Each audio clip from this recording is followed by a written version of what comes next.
the great hall of the Justice League, there are assembled the world's 4 greatest heroes, created from the cosmic legends of the universe.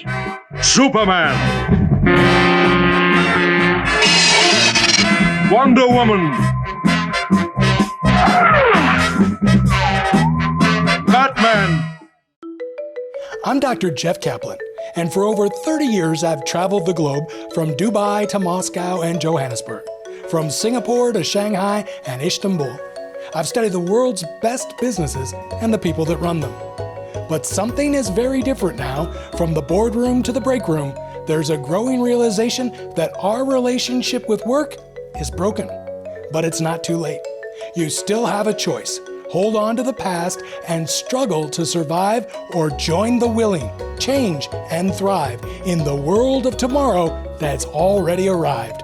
So if you're willing to think different, willing to work different, willing to change at the speed of now, then you're willing to win. Hello again, and welcome to Willing to Win. I'm Jeff Kaplan. Don't you mean Super Jeff, right? After we saw that clip, I'm Tara Thomas Getman. It's always fun when you start off a show with superheroes, right? We all love them. I mean, all those Saturday mornings I spend watching Super Friends. Oh, absolutely. It's so fun. The Hall of Justice, and it all turns out okay in the end. It's absolutely great. But I have a news flash for you, Tara, that Superman is no longer the hero we need. I'm sorry to tell you, Superman is no longer the hero we need. I'm sorry, Lois Lane. I'm sorry, Jimmy Olsen. I am sorry to everyone in Metropolis. But he still may be one of the heroes that we need. Let me explain. Okay. If managers focus on improving process, their work looks to the past to find answers, right? How did it work before? That's what we call forensic investigation.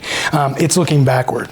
Leaders look to the future to align resources and take advantage of coming change. We call that predictive, looking to the future. We call that predictive. But here's the catch.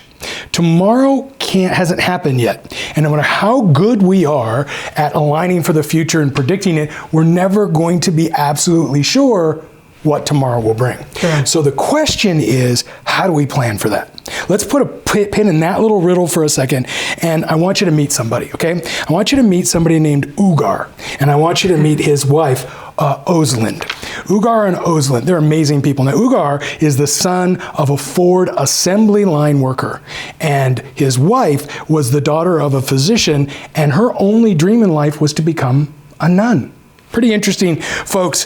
But when COVID-19 pandemic happened, we basically had nowhere to turn. You see, Superman can be faster than a speeding bullet, and he may be more powerful than a locomotive, but even though he could leap tall buildings in a single bound, the Man of Steel had no answer for COVID. I don't know if you remember that. We put out the signals that Batman, we need Superman, we need your help, right? He didn't come. He couldn't outrun the pandemic. He couldn't overpower it. He couldn't leap over it. So that by January 2020, 1.2 million people around the world had lost their lives. But meanwhile, Ugar and Oslind, they had both become doctors. They'd gotten married, they'd become doctors, and they focused on their work on immunology.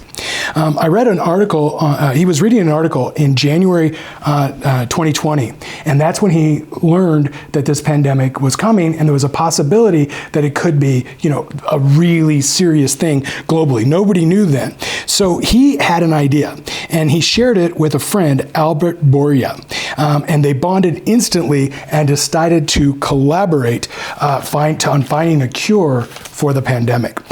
He basically said there's not many companies on the planet that have the capacity or the competence to do it and to do what was needed in such a short time to save the lives of people that were dying every day. But by March, now keep in mind what was going on in the United States. January, he reads this article. By March, he's already developed a personal relationship, got a deal to work together with this person, and by March, he and his wife were already busy creating what became the Pfizer COVID vaccine. That's right? amazing. It's just an amazing Great story. Success they credit, the success they credit not to science. You know what they credit their success to? To personal relationships. Trust and personal relationships were so important to us because everything had to happen so fast. So Uğur and Özlem couldn't have done it alone. Pfizer never would have done it at all without collaboration. Mutual support for mutual success. That's a fundamental underpinning of exactly what we talk about, for the Legion of Heroes, right? The heroes of the future that are out there every day. Uğur and Özlem succeeded where Superman couldn't, because they use power over muscle, and they over might, muscle and might, and they soared over the past using only the power of human relationships, a power that I've never seen on Saturday morning watching the cartoons any episodes about Superman's great relationships. That's true, right? So leaders work to predict the future and what it will bring, but they'll never know for sure what's coming down the pike. So we need to prepare for every eventuality. And that's why leaders can't depend on supermen and superwomen alone. What we need is a group of heroes, a legion of heroes, each with their own special superpowers to free the future with confidence and strength. And I will tell you that that's why, every episode, whether it's TV, radio, broadcast, or blog, we ask you to join our growing legion. It's a legion of superheroes because only together can we take on the unknown and create the future that we hope to create through the Willing to Win movement. It's such a great message. It's so inspiring because no matter what your skill, each of us has to play a role in that collaborative spirit, right? Because what you bring to the table for your job is unique, it's rare, and that's a quality that you can deliver. And in concert with others, you can do great things when you're a team. When the Wonder Twins unite and the Super Friends all get together, they can overcome things that would be insurmountable if we tried to do it with that individualistic approach. Yeah, and your mind can really change then what you think of as a superhero, because obviously these two people were amazing superheroes. But when you said that, it reminded me of that thing. I think that we talked about it once, that kid show with the pets that came alive at night or whatever. Wonder Twins. Wonder Twins. Or no, yeah. Wonder Pets. Wonder Pets, yeah. The Wonder Twins were Oh, I loved Wonder Pets, right? Because that was teaching our children, even though we sometimes didn't want to sit through all those kid shows, this concept of leadership being distributed among everyone so that you can collectively overcome the hurdle that might be set before you in life. I think it's just a basic rule that, it's a lot less scary to face the unknown, face something that otherwise you'd be fearful of if you're not alone. And we have caught up with many thought leaders that are sharing this message to be forward thinking, as you described, not looking in the rearview mirror, but saying, hey, to move our company, our business, our whatever goal that is set out before us forward, we need to think about the way that we're going to use this collaborative spirit so that we don't stifle that next great idea that might lie within somebody who in the past may not have ever felt that they have a voice. Let's check in with somebody who is applying this strategy to be successful with what they're doing on the job. I started off and I worked after college in government. I really sort of early on got into government and state government, and from there into journalism, and then from there to law school, and was sort of plodding away as a lawyer in a large law firm, but always still had that interest in public service and wanting to sort of be in an environment that was sort of larger than oneself a little bit, and had an opportunity to go work again in state government, and then had a friend that you and I both know from Peoria, Raja Krishnamurthy, get elected to Congress in 2016, and he asked me to come be his chief of staff in Washington, D.C., and it was a tremendous opportunity. It was something that wouldn't have come along but for, frankly, that personal relationship. I hadn't worked in Washington, D.C., and then did that for 4.5 years, going back and forth between DC and Chicago every week. And that took its toll on me and my family. And, I sort of, to back up, sort of always had different viewpoints on what I wanted to do in my career. I think I, for a long time, was very much in the mindset of trying to keep up with the Joneses and focus on monetary aspects of careers, and focus on sort of the expected paths to go through. And I think over the course of my life and my career, I think I've come to the realization that that's not really, at the end of the day, that's not the most fulfilling aspect of a work, not just work-life balance, but just sort of, what you want to get out of work. And so during the course of my time working in Washington, was really I was struggling with what to do next, because the common thing for people to do in the position I had working for Raja is to go stay in DC and maybe be a lobbyist for a company, or be a lobbyist for sort of a multi-client firm, or maybe go back to a law firm. Those kind of things would be sort of the standard options, and really just happened upon a wonderful opportunity at the University of Chicago, the Institute of Politics, that got started by David Axelrod when he left the Obama White House, and had a chance to run their speaker series. And it's definitely not, was not something I envisioned when I was growing up in Peoria with you, that I would end up in Hyde Park in Chicago, working for a university. That was the furthest thing from my mind. But I think, one thing I would impart to anyone during their career is to sort of do what a law professor told me, which is during the course of your career, feel free to get off the escalator, don't feel like you have to continue to go from floor to floor, doing what's expected by your parents, by yourself, by your spouse, by your friends, by your other, friends from school, colleagues. Be willing to sort of step off that escalator and look around on a floor that maybe might have some opportunities that you didn't think existed, or you didn't even think would be appropriate for you. It's not always easy, because it can definitely there are financial considerations. Obviously, there are also relationship considerations to figure out if it's something that works for you and your spouse, significant other, family, kids. Those things are never straightforward, but it's advice that I really have taken to heart, and I think has put me in a position now for a job that I think is going to be incredibly fulfilling, and a chance to work with students again, and somewhat stay perpetually young as I get even further into middle age here.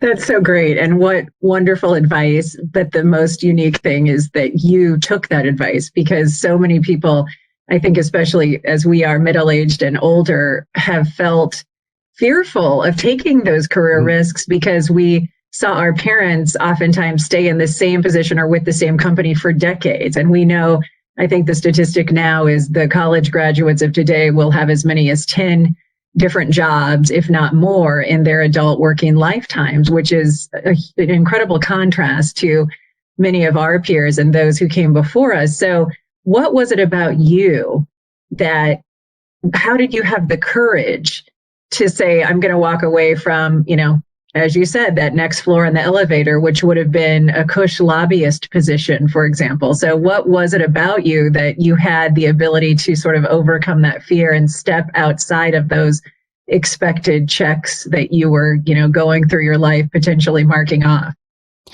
Yeah, I think it really is that advice. I think it's something that I've just thought about a lot.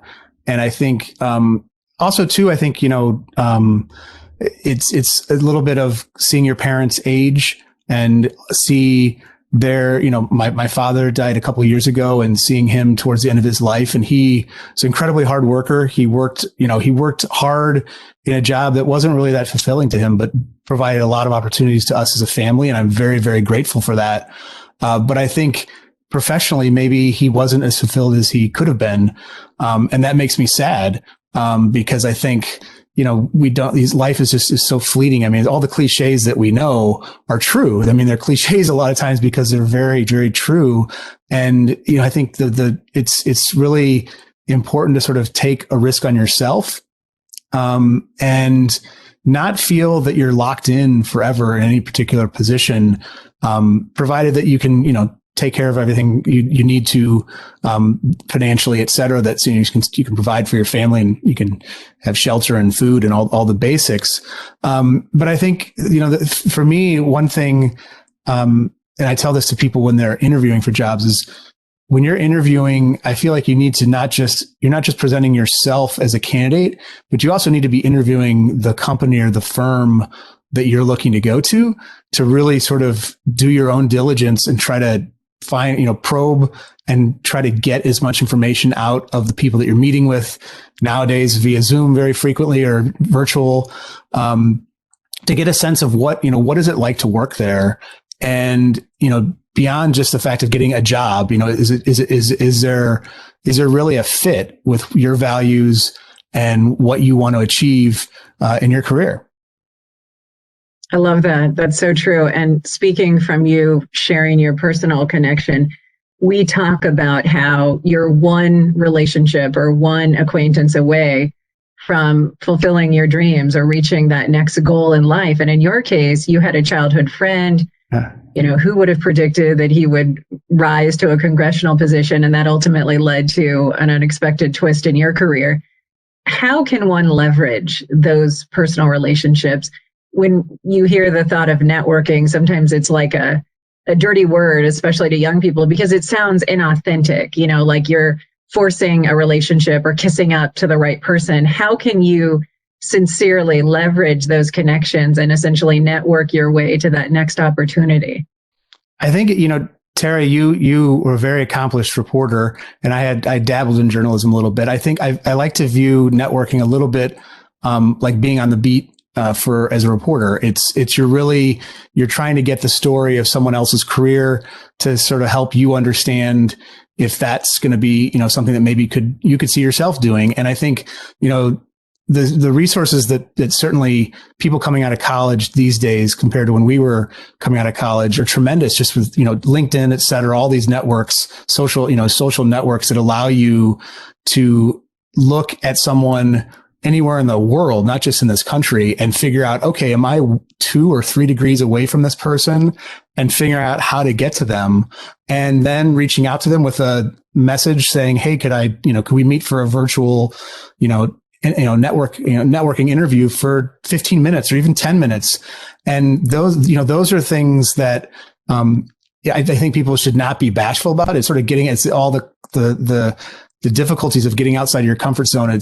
In some ways, the strange thing about the pandemic now is you don't have to walk into a room not knowing anybody and walk up to someone at like a networking event and have maybe an awkward conversation. I mean, you're able now to sort of use these social media networks to get to people that you maybe never would have been able to be in the same room because you live across the country. And, the idea that maybe you can work remotely in North Dakota for a company that's based in Silicon Valley, or you can be, whatever the example might be. I would really just encourage people to use those social networks. They're powerful, and you may think your network is not that vast, but you can really build it quickly. And you get the opportunity to talk with people about their careers. And my experience is that reporter mindset. People love to talk about themselves, right? So if you can, say, I want to have 10 minutes to hear about your career path and how you ended up being the CEO of this company or the CFO or, whatever it might be. And I think, if you can get on their calendar, that you're probably, you're going to get 10 minutes to even just get some sort of tidbit of information that may lead to the next person. Maybe you're not going to, have this great relationship with the CEO or CFO, but maybe then you find out, you meet their chief of staff, or you meet, their, director of support services or whatever it is. I just think, people need to not be bashful and do that use those interviewing skills to try to find out as much as they can, to figure out, what makes sense in their career, and not being afraid to make a move if it's not the right fit. That's I feel like that's really important. I think you don't want to bounce around so much that you've had 16 jobs in a year, but I think it's not like when you and I were growing up and seeing our parents in the same job for 40 years and then retiring. It's just a different relationship with work that we all have. And it's a two-way street. I think, as the employee, a lot of times you want to just view that, oh gosh, the employer has all the control in the situation. That's just not the case. And it was so great to hear how what you're talking about, what we're discussing in terms of that Marvel or Super Friends collaborative spirit, is keeping people engaged in a way that sets them up for success, knowing that they can't do it alone. Even if they're the person that's in charge, they need to lean on the creativity, the input, and the talents of others to see through those ideas and initiatives that are going to keep their company on the cutting edge moving forward. Absolutely. And I think we just have to think like the walrus, right? You remember the old Beatles song, I Am the Walrus, right? There's a lyric in there that is just perfect what we're talking about. It says, you are me and I am you, right? You are me and I am you. And really that's true. And I want people to understand, because they may think that this whole idea of, teaming is new or different or, not something that, would normally fit into their life or it would feel odd. That's not the case at all. Think about it. From the moment your eyes open and you see the world around you, from your very first moment on this planet, you are seeing the world in a way that nobody else in the history of our species has ever seen it. So you're unique from the very beginning. Now you remember when you were a kid? Of course. Okay. Do you remember the day that you chose the language that you'd use? Did they bring you a book? Right. They brought you a book and you could pick Lithuanian. It just happens, right? It happens because you interact with others around you and you start imitating them and making that an inclusion into who you are. So the language you speak, the clothes that you wear, the things that you like, the things that you don't like, they're all products of the influence of other people. What's that? So if this stuff is, is this stuff, only things that we pick up along the way, or is it nurture nature, I guess is what I was trying to say. Right. Is it nurture nature? And what I'm saying is the influence of other people includes the nature part of it, right? So part of what we are, people would say, oh no, that's handed down, from our parents. I got my mom's eyes and my dad's feet or whatever the case may be, right? But that's still influence of other people, right? Every single thing we are, every atom in our body, every thought we ever had is the product of our interactions with others. And we should capitalize on that, as we start to think about the future and build our lives. But my statement still holds true unless your parents weren't people, because when I think of genetic influence, that's pretty powerful. So everything you are, your physical body, your likes and dislikes, who you love, what you will and won't accept, the language you speak, all the product of other people, and lots of other people. Thousands and thousands of people over thousands of years have gone into contributing to the person you've become. As cool and unique as each one of us are, we are simply not the product of a Superman or Superwoman. We are the product of a Justice League, right? A whole group of people, a group of heroes that each contributed his or her own superpowers, right, to create an amazing you that sits before us today. So the challenge of this episode is for you to throw away all humility. And for a second, think of how amazing you are. And the challenge is for you to go ahead and write down the superpowers that you possess, right? Are you kind? Are you loyal? Are you loving? Are you smart? Are you strong? Are you unrelenting? Are you sciencey? Are you mathy? Or something else, right? Write them down and then add one thing to your list. After you've gotten your list of superhero powers, write one thing down to keep you grounded. And that one thing is, what is your kryptonite? What is your kryptonite? I love it. If you do that honestly, you'll know how you can help and support others in a very valuable way that they need. And you'll also know how others can help and support you. And I love what you're saying, because when we think about in the past, it was perhaps a more black and white approach to, going in, doing an interview, applying for a job. Now, in modern times, in the last even 5 years, we're seeing this emergence of the social emotional factor playing a huge role, right? In, are you really the right person for the job? Are we setting you up to succeed or fail based on your emotional IQ? And what I love about all of those attributes you described, what is your kryptonite, when people consider that question, so much of it is not something that, as you described, would be based on nature or genetics. A lot of it would be the way that you were nurtured, the team of superheroes around you. How have these positive attributes emerged in your life that you can now champion as your unique superhero attribute that you bring to the table that will set not just you up for success on the job, but your whole team around you and your company. Yeah, absolutely. And I got to tell you, one of the things that we always talk to people, we think it's a huge, like one of the biggest sin of job seeking is that if you know who you're going to interview with, don't just go in and have a script about who you are and try to explain everything that's on that 8.5 by 11 sheet of paper called your resume. But because of social media, find out who the person is that you're walking into. Are you going into somebody who's, scary and can control your future and now you're feeling all this pressure? Or are you walking in and seeing somebody that, is an expert beater and loves to read, the works of Tolstoy, right? All of a sudden you're saying, oh, well, this isn't a scary person. I understand what their likes and dislikes are. So not only will this help you understand who you are more fully, completely, and honestly, but also open your eyes to ways that you can connect with others by accepting who they are as well. It's great advice, because when we think about that sort of, stereotype of the interview, what's that question that they always end on? Do you have any questions for me? The person doing the interview seems to inevitably ask that, and many times you're stumped, you're dumbfounded, like, no, I really don't have any questions. The fact is, because of a little thing called the internet, we now have the ability to do that investigative work that you described in the span of a 5-minute search. You can check out that person's history, their background, and find out what is it about them that I connect with on a personal level that's so much more meaningful than some skill sets that, as you described, you put on a sheet of paper. Absolutely. So arm yourself with that kind of knowledge going in, and it won't take you a lot of time, but it will make all the difference to set you apart when you have that nerve-wracking engagement in person. When they ask that question, do you have any questions? Our Legion people will take out a big stack of paper and say, why, yes, I do. You will be prepared. So go to our website, willingtowin.org. That's willing, the word written out, willing, the number 2, win.org, and answer that all-important question, what is your kryptonite? Because we want to hear from you. We want you to be a part of the conversation. Thanks so much for sticking with Willing to Win, and we'll be right back.